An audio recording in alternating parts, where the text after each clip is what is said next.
नमस्कार। न्यूज़ 24 बिहार झारखंड देख रहे हैं आप। मैं हूं आपके साथ सबा शाहिद शेख। 10 सितंबर से तेजस्वी यादव जन संवाद यात्रा पर जा रहे हैं, जिससे बिहार की सियासत काफी गर्मा गई है। वही बात करें अगर बिहार भाजपा प्रदेश अध्यक्ष डॉक्टर दिलीप जायसवाल की, तो उन्होंने सीधा सीधा निशाना साधा है तेजस्वी यादव पर। उनका कहना है कि तेजस्वी यादव विदेश यात्रा के बाद अब बिहार यात्रा पर निकल रहे हैं। उन्हें बिहार में लोगों से जाकर माफी मांगनी चाहिए। हालांकि अब बयानबाजियों का दौर शुरू हो गया है।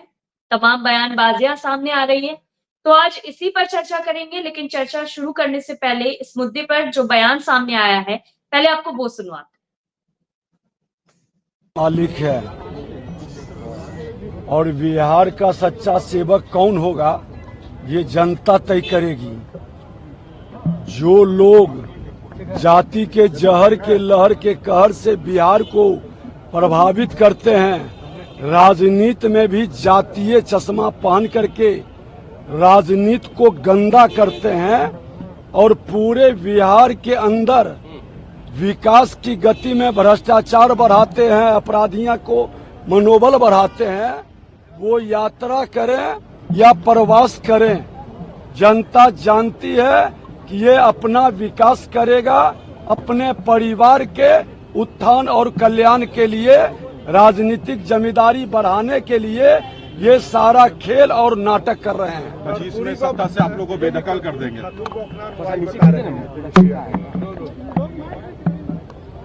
जन नायक कर्पूरी ठाकुर जी को अपमानित करने वाला कौन व्यक्ति है? जन नायक कर्पूरी ठाकुर ईमानदारी के साथ अभाव में भी अपना प्रभाव को छोड़ करके गए। ये दोहरी राजनीति बिहार में बंद होनी चाहिए। जो व्यक्ति के करनी कथनी में समरूपता नहीं है, वह मानसिकता अब नहीं चलेगा राजनीति में। जी बिल्कुल, आपने सुना जो सत्ताधारी पार्टी के नेता थे वो किस तरीके से तेजस्वी यादव की जो आभार यात्रा है उस पर अपना पक्ष रख रहे थे। निश्चित तौर पर कुछ लोगों का क्या बीजेपी का ये कहना है कि तेजस्वी यादव को आभार यात्रा पर नहीं निकलना चाहिए, उनको माफी यात्रा पर निकलना चाहिए। तो सबसे पहले हम आएंगे आरजू खान के पास, क्योंकि वो आरजेडी के प्रवक्ता है और निश्चित तौर पर यात्रा जो है तेजस्वी यादव की नेता प्रतिपक्ष की, ये काफी अहम है क्योंकि अगले साल बिहार में विधानसभा का चुनाव है। तो आरजू खान ये बताइए कि बीजेपी जो कह रही है कि इसका जो नाम है यात्रा का, ये आभार यात्रा नहीं, इसका माफी यात्रा नाम होना चाहिए। माफी वीरों को हर जगह माफी ही नजर आती है, क्योंकि ये सावरकर को मानने वाले लोग हैं, ये आरएसएस के मानने वाले लोग हैं, ये बंच ऑफ थॉट के मानने वाले लोग हैं। तो ये माफी वीरों को हर जगह माफी ही नजर आती है, क्योंकि इनकी जिंदगी ही ऐसी गुजरी है। और दूसरी बात, अगर प्रदेश की जनता जनार्दन होती है, देश की जनता जनार्दन होती है, और हर वक्त अगर हमारे नेता अगर जाना चाहते हैं जनता के बीच में, उनका आभार व्यक्त करना चाहते हैं, तो इसमें क्या बुराई है। लेकिन भारतीय जनता पार्टी क्यों तिलमिलाई हुई है? सवाल यह है कि भारतीय जनता पार्टी तिलमिलाई क्यों है? क्या हमारे बढ़ते हुए प्रभाव से वो तिलमिलाहट है? ये सारी चीजें हैं, ये सोचने वाली बातें हैं। अब भारतीय जनता पार्टी को शर्म भी नहीं आती है। भारतीय जनता पार्टी जो है ये किस तरीके की बात करती है। ये मणिपुर के बारे में कुछ नहीं बोलते हैं। मणिपुर में प्रधानमंत्री देश के नहीं जाते हैं, लेकिन सवाल ये हमसे पूछते हैं, और 1.25 साल 1.5 साल से ज्यादा हो गए, क्या देश का हिस्सा मणिपुर नहीं है? मणिपुर में देश के प्रधानमंत्री को नहीं जाना चाहिए था, देश के गृह मंत्री को नहीं जाना चाहिए था, लेकिन उसके बाद भी ये बड़ी सीना करके, बड़ी कॉन्फिडेंट के साथ ये झूठ बोलते हैं, तमाम तरह की बातें करते हैं। तो भारतीय जनता पार्टी का तो यही चाल चरित्र और चेहरा रहा है। उनको कहीं ना कहीं हमारे बढ़ते हुए प्रभाव से, हमारे तेजस्वी जी के जनता के बीच जाने से वो क्या डर है कि इस डर की वजह से ये बिलबिला रहे हैं लोग। नहीं, यात्रा का जो नाम रखा गया उनसे उनको परेशानी। वो कह रहे हैं कि आभार यात्रा, किस चीज का आभार? उनको तो माफी मांगनी चाहिए। 15 साल जिस तरीके से लालू राबड़ी की जो शासन रही, जिस तरीके से बिहार में जंगल राज रहा, उसके लिए बिहार की जनता से उन्हें माफी मांगनी चाहिए। सौरभ जी, हम लोग तो बाकायदा हम लोगों ने प्रेस कॉन्फ्रेंस किया था अपने प्रदेश कार्यालय से और एनसीआरबी का डेटा रखा था और हमने ये बताने की कोशिश की थी कि एनसीआरबी का डेटा जो है वो राष्ट्रीय जनता दल का डेटा नहीं है, वो भारत सरकार का डेटा है। और जब हमारे आदरणीय नेता लालू प्रसाद यादव जी जब थे तो बिहार और झारखंड दोनों एक में था, जबकि उसके बाद का हम डेटा देते हैं जब आपको बिहार अकेले मिला था। लेकिन उसके बाद भी आप क्राइम पे बात नहीं करते, आप पलायन पे बात नहीं करते, आप रोजगार पे बात नहीं करते। आप इतनी बेरोजगारी क्यों बढ़ती जा रही है? बिहार प्रदेश सबसे ज्यादा पूरे देश में सबसे ज्यादा पलायन करने वाले नौजवान युवाओं का जो है वो राज्य बन चुका है। आप इस पे इनकी जवाबदेही नहीं है। ये विजय सिन्हा जी बोल रहे थे कि हम लगातार बिहार को जो है आगे उन्नति की तरफ ले जा रहे हैं। 125 लाख करोड़ खर्च करने के बाद 10 साल पहले और उसके बाद फिर 58,000 करोड़ मिलने के बाद भी अगर बिहार देश का पहला राज्य है जहां यहां से के मजदूर सबसे ज्यादा किसी भी राज्यों से पलायन कर रहे हैं, तो इनको तो इस बात पे सोचनी चाहिए।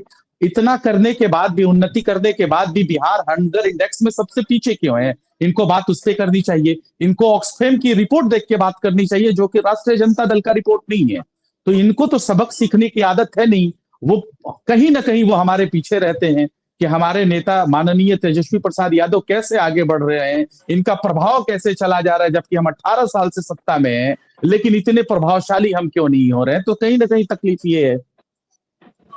एक बार इस यात्रा के दौरान मुझे लगता है एक खास बात यह है कि इसका पूरा स्वरूप बदल गया है। ये बता सकते हैं कि क्यों ऐसा हुआ है? जैसे मसलन हम आपको बता रहे हैं कि कोई भी क्षेत्र का जो बड़ा नेता है वो इस यात्रा में शामिल नहीं होगा। दूसरी बात यह है कि तेजस्वी यादव सीधे तौर पर जो संगठन और पार्टी से जुड़े हुए कार्यकर्ता हैं उनसे सीधा संवाद करेंगे। यानी जनसभा नहीं होगी, गैदरिंग नहीं होगी, भीड़ इकट्ठा नहीं होगा, सीधा इंडोर एक हॉल या स्टेडियम टाइप का होगा जहां तेजस्वी यादव अपने सैकड़ों या हजारों जो कार्यकर्ता है उनसे बात करेंगे। तो आप बता सकते हैं कि इसकी जरूरत क्या क्यों पड़ी पार्टी को? सौरभ जी, अभी आपने पिछला लोकसभा चुनाव देखा है, उसमें 250 से ज्यादा जनसभाएं की है हमारे महबूब नेता तेजस्वी प्रसाद यादव ने। तो वो जन समर्थन, जो जन सैलाब है जो जनता का, वो तो उनको प्यार मिलते ही रहता है। लेकिन कहीं ना कहीं जो हमारे पंचायत स्तर का जो हमारा कार्यकर्ता है और जो प्रखंड स्तर का जो हमारा कार्यकर्ता है, जो जिला स्तर का कार्यकर्ता है, जो पटना हमेशा नहीं आ सकता है, वो भी जुड़ना चाहता है माननीय नेताजी से। तो ये सब चीजें अगर वो डायरेक्ट अपने कार्यकर्ताओं से मिलते हैं, आप कार्यकर्ता अगर अपनी परेशानी, अपनी तकलीफ, अपनी चीजें बताते हैं अगर उनको, तो अगर डायरेक्टली अगर उनसे मिलते हैं तो ये बहुत बेहतर होगा और हमारे कार्यकर्ताओं के लिए भी एक संजीवनी का काम करेगा। इसमें क्या बुराई है? इसमें भारतीय जनता पार्टी या और भी पार्टियां करते रहती हैं, कार्यकारिणी की तो मीटिंग करती ही है, उसके अलावा जो है जिले की भी अगर मीटिंग करती है, प्रखंड स्तर पे करती है, पंचायत स्तर पे, तो इसकी तो सराहनीय होनी चाहिए। ये बहुत अच्छी पहल है कि अपने छोटे छोटे कार्यकर्ताओं से नेता मिल रहा है, डोर टू डोर जाके बैक टू बैक उनसे डायरेक्टली बात उनसे होगी। ये हर कोई चाहता है, हर कार्यकर्ता चाहता है। और किसी भी पार्टी का जो रीढ़ की जो हड्डी होती है वो कार्यकर्ता होता है, और अगर हम कार्यकर्ता को ये सम्मान देना चाहते हैं तो ये सराहनीय पहल है और बहुत अच्छी चीज है ये। प्रीति जी, अगला सवाल आपसे है कि इतनी परेशानी क्यों हो रही है बीजेपी को? अगर तेजस्वी यादव अपने लोगों के बीच जा रहे हैं, अपने कार्यकर्ताओं के बीच जा रहे हैं, अगर विधानसभा चुनाव को लेकर वो कोई रणनीति बना रहे हैं, तो इतनी परेशानी क्यों? क्यों आप लोगों ने कहा कि इस यात्रा का नाम माफी यात्रा होनी चाहिए? वो तो आभार व्यक्त करने जा रहे हैं अपने लोगों के बीच। चाहे जो भी जनादेश 2020 में आया था या फिर 2024 के लोकसभा चुनाव में आया, उसका आभार व्यक्त करने जा रहे हैं अपने लोगों के बीच।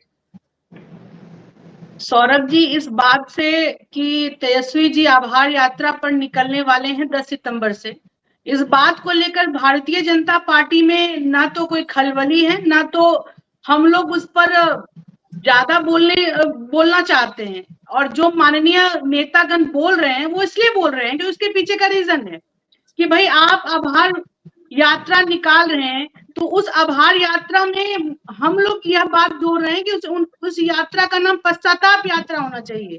और यह जो यात्रा है वो जनता के ऊपर भार देने वाली यात्रा है। वो हम इसलिए कह रहे हैं क्योंकि इनकी जब पृष्ठभूमि देखेंगे, चाहे आप जिनके कर्पूरी जी के ही कारण जो सांसद बने, कर्पूरी जी को जो सार्वजनिक मंचों पर राजनीतिक रूप से कर्पूरी जी को लालू जी कहते थे कि हमारे गुरु हैं, और पीठ पीछे कहते थे कि यह जो कपटी ठाकुर है, उनको जो है गाड़ी में एक बार जाना था तो तेल देने से मना कर दिए कि तेल नहीं, हम गाड़ी नहीं दे पाएंगे। तो ऐसे लोग जिनको की जब ये पहली जो टू बार फेस है ना आप लोगों का, इसको खत्म करिए आप लोग। उस समय ये जो दो तरह का आप लोगों का चेहरा है, इसको आप लोग खत्म करें। मुख्यमंत्री लालू जी बने, और उसके बाद आने के बाद जब लालू जी जब यात्रा में निकले थे, तो उस यात्रा से ही सबक ले रहे तेजस्वी जी।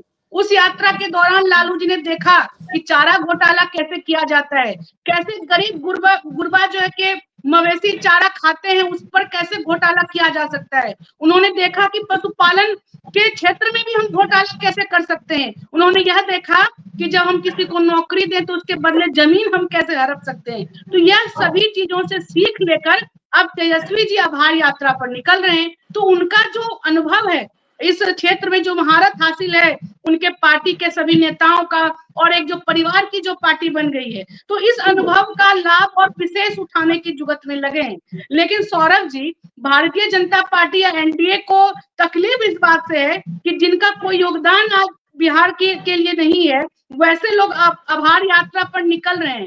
तो इसलिए हम कहते हैं कि उन्हें पश्चाताप यात्रा करनी चाहिए, उन्हें जाकर माफी मांगनी चाहिए उन लोगों से जिनको की नौकरी के नाम पर जिनसे जमीनें ली गई, और जिनके घर में जहां पर लोग मुनिया बेटी पढ़ती चाहे गैया मेरी चढ़ती जाए, जो चरवाहा समाज के लोग जिनका कि ये लोग घोटाला में कितनी अकूत संपत्तियां अर्जित कर लिए, उनसे जाकर माफी मांगनी चाहिए। तो इन्हें पश्चाताप यात्रा निकालनी चाहिए।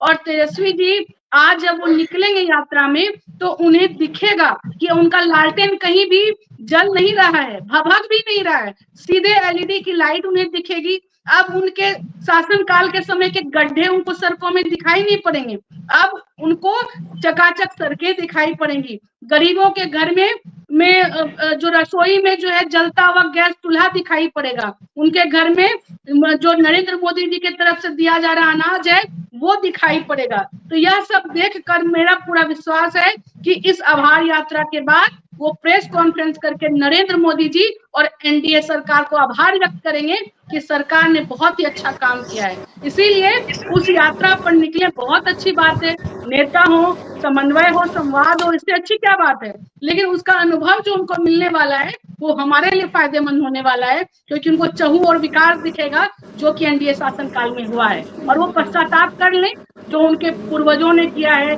जो सारे कृत्य जो किए गए हैं राष्ट्रीय जनता दल के नेताओं के द्वारा, उसका पश्चाताप वो आज उनको जनता के बीच जाकर करना चाहिए। सौरभ जी, हम यही कहना चाहते हैं। जी रामपुकार जी, ये बताइए कि यात्रा की शुरुआत जो है वो समस्तीपुर से की जा रही है, यानी हर जिले में तेजस्वी यादव जो है वो 2-2 दिन रहेंगे। समस्तीपुर में 2 दिन, दरभंगा में 2 दिन, मधुबनी में 2 दिन, मुजफ्फरपुर में 2 दिन। यानी पहला जो चरण है वो 8 दिनों का है। 4 जिले में तेजस्वी यादव 2 दिन रहेंगे, 2-2 दिन रहेंगे। टारगेट सबसे पहले उन जिलों को किया गया है जहां एनडीए मजबूत है। तो इस यात्रा से एनडीए को कितना नुकसान? सौरभ भाई, तेजस्वी प्रसाद यादव जी माननीय नेता प्रतिपक्ष है बिहार विधानसभा, चाहे जितना दिन तक कुछ जिलों में रह जाए, उससे बिहार के किसान, मजदूर, छात्र, नौजवान और बुद्धिजीवियों पर कोई असर होने वाला नहीं है। मैं कहना यह चाहता हूं कि तेजस्वी यादव जी के माता जी और पिताजी आदरणीय लालू प्रसाद यादव जी, आदरणीय श्रीमती राबड़ी देवी जी के शासनकाल को बिहार की जनता ने देख लिया। अब तेजस्वी जी क्या नया फैक्टर लाएंगे, उनका आइडियोलॉजी क्या होगा? 2-2 दिन जिला में रहेंगे, 2-2 दिन जिला में किस कार्य पर वो वर्क करेंगे, उनका वर्क क्या होगा, उनका विजन क्या है, बिहार के युवाओं को क्या संदेश देंगे, बिहार के छात्रों को क्या संदेश देंगे, बिहार के किसानों को क्या संदेश देंगे, बिहार के मजदूरों को क्या संदेश देंगे। मैं ये पूछना चाहता हूं, वो भी तो आदरणीय हमारे बिहार के यशस्वी मुख्यमंत्री आदरणीय नीतीश कुमार जी के साथ उप मुख्यमंत्री थे, तो उनके उतने दिनों के शासन काल में बिहार के लोगों के लिए छोटे भाई तेजस्वी प्रसाद यादव जी ने क्या किया। बिहार का नौजवान और छात्र उनसे तो पूछेगा, आज वो दो रात गुजारेंगे विभिन्न जिलों में, और जननायक कर्पूरी ठाकुर जो बिहार के माननीय मुख्यमंत्री रहे, देश के प्रख्यात समाजवादी चिंतक रहे, उनकी जन्मभूमि से वो यात्रा शुरू कर रहे हैं, 2 रात वहां गुजारेंगे, 2 दिन 1 रात। तो हमको तो तरस आ रही है कि जननायक कर्पूरी ठाकुर जी की जो आत्मा है वो भी बहुत कष्ट में होगा कि कोई मुद्दा नहीं, कोई विजन नहीं, कोई आइडियोलॉजी नहीं, और बिना आइडियोलॉजी को चल रहे जिला में प्रवास करने, और क्या आभार देंगे लोगों को, क्या कहेंगे, क्या उनका आइडियोलॉजी है। आभार यात्रा पर जो निकल रहे हैं, तो किसान मजदूर छात्र नौजवानों को जीवे वो क्या आभार देंगे, वो पहले ये तो बताए। उनको आभार यात्रा पर निकल रहे हैं तो किस चीज का आभार व्यक्त करेंगे लोगों के बीच, वहां के महिलाओं को किस चीज का आभार व्यक्त करेंगे। पहले राष्ट्रीय जनता दल के प्रवक्ता आरजू खान भाई बैठे हुए हैं, पहले बता दें कि उनके नेता किस चीज के आभार को लेकर बिहार के दौरा पर निकले हुए हैं। बिना कोई थीम का, बिना कोई आइडियोलॉजी का आप आभार व्यक्त करने जा रहे हैं, तो पहले बिहार की जनता को आभार किस चीज के लिए देने जा रहे हैं, पहले ये बता दीजिए। बिहार के किसान मजदूर छात्र नौजवान बुद्धिजीवी वर्ग अब बहुत जागरूक हो चुका है। देश में आदरणीय नरेंद्र भाई मोदी की सरकार है, यशस्वी प्रधानमंत्री है, बिहार में विकास पुरुष माननीय मुख्यमंत्री नीतीश कुमार जी हैं। इन लोगों का शासन बिहार की जनता ने देखा है, चाहे रोजगार के मामले में हो, चाहे सड़क के मामले में हो, बिजली के मामले में हो, बहुत सारा चीज है। उतना मैं जब बताऊंगा तो बहुत लोगों को वक्त कम मिलेगा, लेकिन इतना मैं कहना चाहता हूं कि आदरणीय तेजस्वी प्रसाद यादव जी बिहार की जनता को किस चीज का आभार देने निकल रहे हैं, पहले बिहार की जनता उनसे जानना चाहती है। हमारे सौरभ भाई, चलिए अर्जुन खान जवाब देखिए, दोनों पार्टियों का जनता दल यूनाइटेड और भारतीय जनता पार्टी दोनों के प्रवक्ताओं ने बहुत बड़े बड़े सवाल किए हैं। ये पूछते हैं आभार किस चीज का व्यक्त कीजिएगा। अगर अपने कार्यकर्ता का और अगर अपने जनता का अगर आभार व्यक्त करते हैं तो इनके पेट में दर्द होने लगता है। और ये बोलते हैं कि किस चीज का। एनडीए सरकार 18 सालों से लगभग है बिहार में, प्रदेश में, लेकिन जब हम आए यानी महागठबंधन की सरकार बनी, तभी ऐतिहासिक काम बिहार प्रदेश के पटल पे हुए हैं। और मैं ऐतिहासिक काम भी मैं गिनाऊंगा, लेकिन ये अपना काम नहीं गिनाएंगे। और अगर मैं कहूंगा कि ये हमारे डिप्टी सीएम रहते हुए, हमारे शिक्षा मंत्री रहते हुए, हमारे मंत्रालय में विभाग आया तो ये ऐतिहासिक काम हुए, चाहे वो जातीय जनगणना हो गया, चाहे वो नियुक्ति पत्र बांटने की बात हो गई, चाहे वो क्या बोलते हैं आरक्षण बनाने का मामला हो गया हो, शराबबंदी का मामला हो। ये सारे जो ऐतिहासिक जो काम हुए हैं बिहार प्रदेश में, वो महागठबंधन की सरकार में है। लेकिन ये लोग भूल जाते हैं, नीतीश कुमार जनता दल यूनाइटेड के लोग, और ये बोलते हैं कि इनकी आइडियोलॉजी क्या है। हमारी आइडियोलॉजी है लोहिया है, कर्पूरी है, महात्मा है। लेकिन भारतीय जनता पार्टी से मैं पूछना चाहता हूं कि वो क्यों दोहरा जो है रवैया अपनाती है, दोहरी विचारधारा अपनाती है। एक तरफ गांधी को अपनाने की बात करती है, दूसरे तरफ जो है गोडसे को पूछती है। एक तरफ गांधी को गोली मारती है, दूसरे तरफ सावरकर का महिमा मंडन करती है। तो ये इनकी आइडियोलॉजी और इनकी विचारधारा नहीं है। और जनता दल यूनाइटेड की अभी विचारधारा कुछ नहीं है, क्योंकि वो भारतीय जनता पार्टी के गोद में बैठ गए हैं। थके हारे बेबस लाचार मुख्यमंत्री प्रदेश के हैं, और उनका नाम है माननीय नीतीश कुमार जी। और ये पूछते हैं कि हम किस चीज का आभार व्यक्त करेंगे। अरे अपने छोटे से छोटे कार्यकर्ताओं का हम आभार व्यक्त करेंगे, जो धूप गर्मी शिद्दत पसीना सब कुछ बर्दाश्त करता है, और उसके बाद भी एक डंडा लेकर खड़ा रहता है। उस डंडे में झंडा लगाकर खड़ा रहता है राष्ट्रीय जनता दल का। उसका अगर अगर अपने पंचायत स्तर के, अगर हम अपने मेंबर्स का, अपने कार्यकर्ता का, प्रखंड स्तर के कार्यकर्ता का अगर हम आभार व्यक्त करते हैं तो भी इनको तकलीफ होती है। और दूसरी बात स्पष्ट मैं बता दूं, माफी आपको मांगनी चाहिए, भारतीय जनता पार्टी के लोगों को मांगनी चाहिए, क्योंकि इनके डीएनए में माफी है, और ये माफी हमसे मांगने की बात करते हैं। राष्ट्रीय जनता दल का दो चेहरा नहीं है। हमने एनसीआरबी के डेटा की बात की, जब हमारे साथ में बिहार प्रदेश और झारखंड प्रदेश एक में था, तब से लेके और उसके बाद जब आपको बिहार अलग हुआ, तो राष्ट्रीय जनता दल का एनसीआरबी का डेटा नहीं, आप उस पे एनालिसिस कीजिए, ऑक्सफैम की रिपोर्ट पे एनालिसिस कीजिए, हंगर इंडेक्स पे ये करिए आप। और अभी भी देश का पहला वो राज्य है जहां से सबसे ज्यादा मजदूर पलायन करते हैं। आपके इतना दम ठोकने के बाद, सीना ठोकने के बाद भी तो बिहार प्रदेश क्यों है, इसका जवाब दीजिए। आप अतीत के कंबल में बैठकर अपना मुंह मत छुपाइए, ये दागदार जो चेहरा है।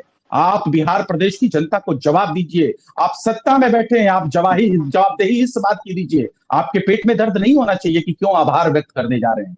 क्यों नहीं जाएं? डेमोक्रेटिक राइट है हमारा जनता के बीच में जाना, जनता से संवाद करना, कार्यकर्ताओं के बाद बीच में जाना। आपको बुरा क्यों लग रहा है? बेगानी शादी में अब्दुल्ला दीवाना। चलिए कमल जी, ये बताइए कि तेजस्वी यादव अभी तो नेता प्रतिपक्ष हैं बिहार में, और महागठबंधन इंडिया गठबंधन का चेहरा भी है। अगर विधानसभा में अगर आप देखेंगे तो इंडिया गठबंधन का चेहरा वही है बिहार में। तो उनके इस यात्रा से कितना फायदा होगा पूरे गठबंधन को और कांग्रेस पार्टी? सौरभ जी, तेजस्वी जी ने जो यात्रा निकाली है, इस सही में एक सराहनीय कदम होगा आने वाले आगामी चुनाव के मद्देनजर, क्योंकि इस यात्रा से बहुत सारा चीज खुल के आएगा। और इस यात्रा में जब वो जाएंगे तो कहीं न कहीं जातिगत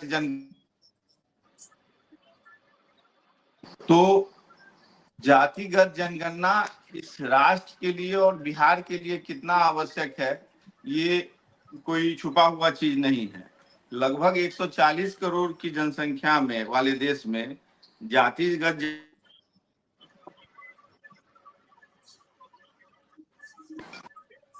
की शिक्षा, स्वास्थ्य और रोजगार और आवास की नीति के लिए बनाने के लिए जो भी अहम योगदान है, वो कहीं ना कहीं इस जनगणना के आधार पे ही देश और राष्ट्र जो है तय करती है। 28 मार्च 2019 को मोदी सरकार ने एक गजट नोटिफिकेशन जारी कि जनगणना का संकल्प और अधिसूचना लिया, जिसमें 1 जनवरी 2020 को सीमाओं को फ्रीज किया जाना था, लेकिन 30 जून 2022 तक इसको बढ़ाया गया और उसके बाद भी 2 बार। तो कहीं ना कहीं जातिगत जनगणना या कास्ट सेंसस कराना ये मोदी सरकार कभी चाहा ही नहीं। ये तब से 19 से लेके लगभग 5 साल होने चला, तो कहीं ना कहीं ये लगता है कि ये जनगणना नहीं कराएंगे और जो कास्ट या फिर जो सामाजिक जो परिवेश है बिहार का या फिर देश का, वो यथावत ये बना रखना चाहते हैं, जिससे जो गरीब है और गरीब होता जाएगा और अमीर होता जाएगा। ये लोग बात करते हैं कि जाति जनगणना जो है वो कोरोना काल के कारण जो है टाल दिया गया था। आदरणीय नित्यानंद जी ने, केंद्रीय गृह राज्य मंत्री नित्यानंद जी जब थे 14 दिसंबर 2022 को राज्यसभा में कहा कि इसे अगले आदेश तक स्थगित किया जाता है। ये भी लगभग जो है 3-4 साल हो गया। तो कहीं ना कहीं ये इनकी मंशा नहीं है कि ये जातिगत जनगणना कराएं और कास्ट सेंसस में ये लोग जाएं। तो देश तो कहीं इस पे नीति निर्धारण ये कुछ करेंगे नहीं, तो नहीं करेंगे तो इनकी मंशा ही नहीं है देश के विकास के प्रति। तो ये समाज को बांटने के लिए जो है ये खुद ही प्रयत्नशील है और चाहते हैं कि समाज और बिखराव की ओर जाए। जी सौरभ जी। जी प्रीति जी, जवाब दीजिए। आपकी जो मंशा है वो ठीक नहीं है। बिहार में भले ही आप लोगों ने जाति आधारित गणना का समर्थन किया, लेकिन जब भी देश में मांग होती है जातीय गणना कराने की बात, तब आप लोग पीछे हट जाते हैं। सौरभ जी, थोड़ा सा मुझे लगता है कि इनको इतिहास टटोलने की आवश्यकता है और इतिहास का आकलन करके ही फिर हम वर्तमान और भविष्य की चिंता कर पाएंगे।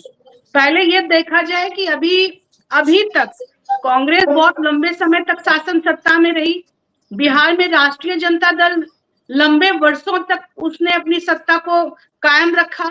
उसके बावजूद भी जो पिछड़ों को, अति पिछड़ों को, महिलाओं को पहली बार आरक्षण किसने दिया? कर्पूरी ठाकुर जी ने मुख्यमंत्री रहते दिया। उसमें उस समय कैलाशपति मिश्र जी वित्त मंत्री थे और हमारे दल के सहयोग से, जो कि उस समय भारतीय जनता पार्टी नहीं थी, हम लोग उस समय जनसंघ के सहयोग से जो सरकार चल रही थी उसमें उस समय लोगों को आरक्षण का लाभ मिला थी, पिछड़ों को, महिलाओं को। आर्थिक रूप से जो मतलब पिछड़े हैं, सवर्ण, उनको भी 3% का आरक्षण का लाभ मिला। तो यह तो उस समय बिहार में हुआ। आप देख लीजिए कि नरेंद्र मोदी जी के पहले कार्यकाल में पिछड़े वर्ग को संवैधानिक आयोग का दर्जा, जो कि यूपीए शासन काल में जिसको कि बार बार लटका कर भटका कर रखा गया था, उसको भी पिछड़ा आयोग को संवैधानिक दर्जा हमारी एनडीए शासन काल में मिला। हम लोग कहीं पर भी जातिगत जनगणना का विरोध नहीं कर रहे हैं। बिहार में भी जब हुआ निर्णय, उसमें भारतीय जनता पार्टी की सहमति रही।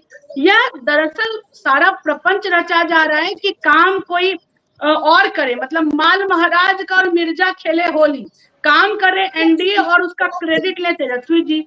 आज इसी का सौरभ जी मैं इनके झूठ का पर्दाफाश करना चाहूंगा। तेजस्वी जी को अपने बिहार के शासन से बाहर निकाल कर फेंक दिया।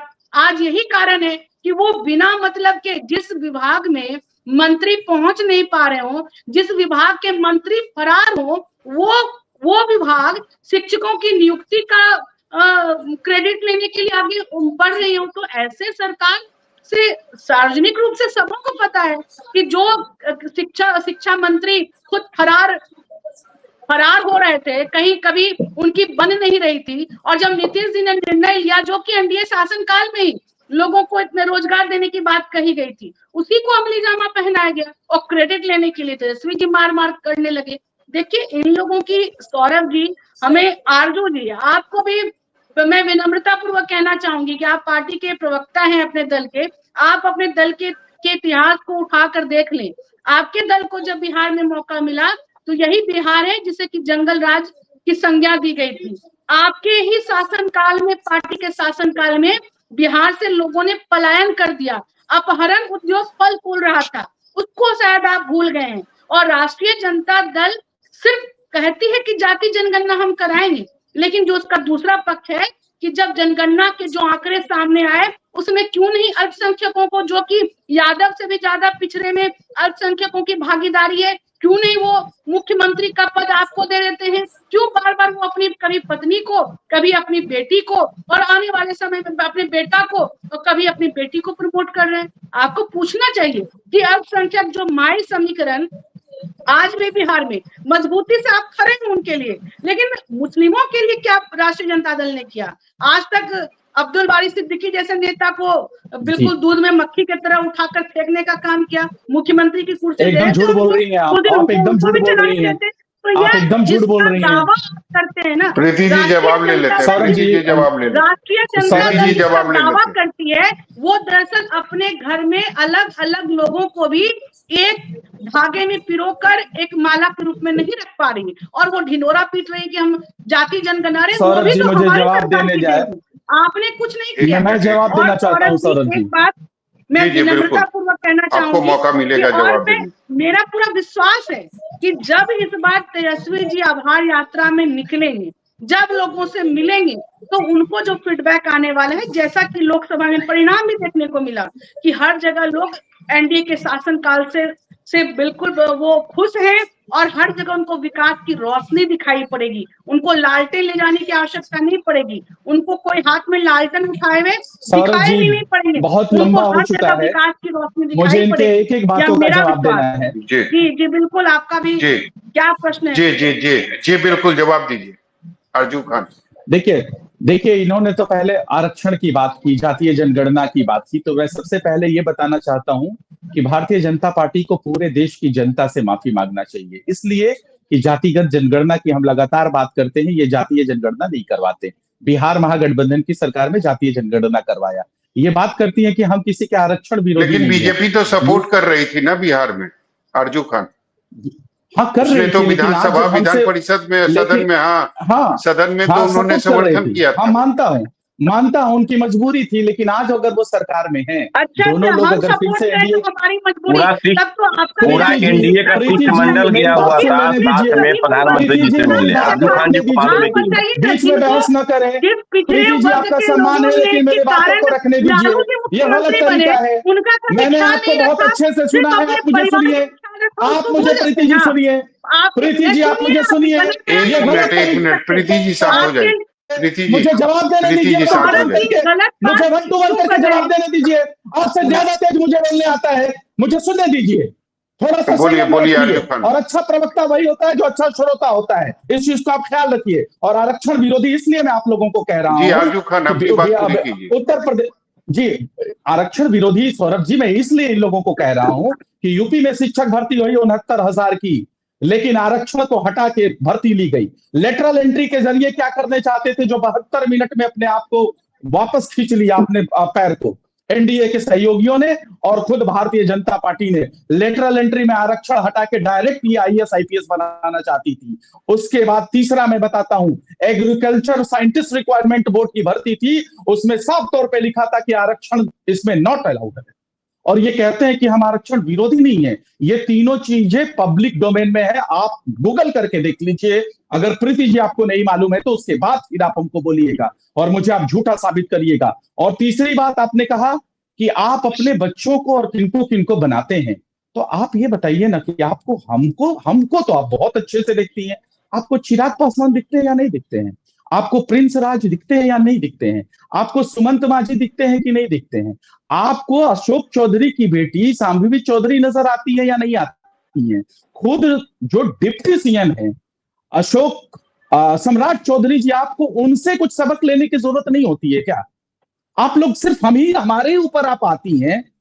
अरे ये लोकतंत्र है, लोक संवाद से चलता है, और लोक संवाद में जनता ही अपने नेता को चुनती है। तो आप क्यों इस तरीके की बात करती हैं? और अगर इस तरीके की बात करती हैं तो आप अगर मेरे तरफ एक उंगली उठाती हैं तो 4 उंगली आपके तरफ भी जाती है। अब दूसरी बात रही, आप कहती हैं कि आपके वक्त में बहुत करप्शन था। हम तो एनसीआरबी का डेटा बताते हैं।